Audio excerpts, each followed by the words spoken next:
30နဲ့ဒီနေ့2023ခုမေလ30ရက်လိုင်းသားရပတဲ့လက်ချက်နဲ့ညာဘက်နှစ်ထင်ပွင့်ထွက်အသက်မမေ့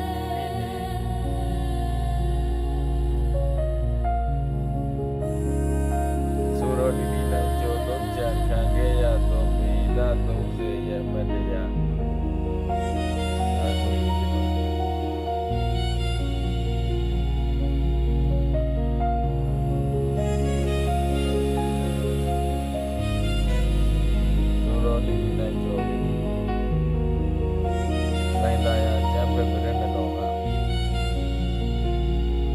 2023မေလ30ရက်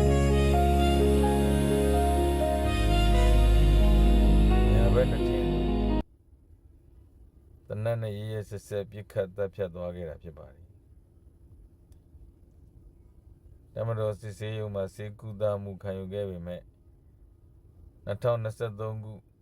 ဇွန်လ6ရက်နေ့မှာဘဝတစ်ပါးသို့ပြောင်းရွှေ့ကွယ်လွန်သွားပြီဖြစ်ပါတယ်။အခုဆိုရင်ကွယ်လွန်သွားခဲ့တာ2025ခုဆိုရင်နှစ်ပြည့်ခဲ့ပါပြီမေလ30ရက်ရောက်တိုင်း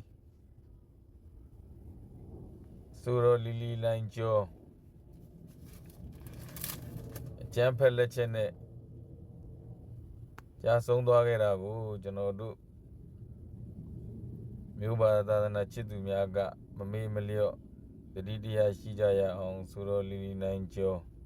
ကောင်းရဒုက္ခတိလာအောင်အမြတ်တမ်းပေးဝေရအောင်ကျွန်တော်တို့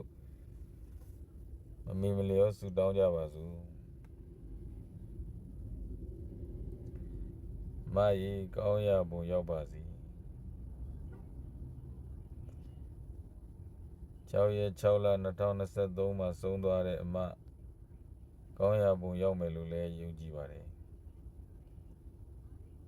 အမြတ်ယူတော်မူပါ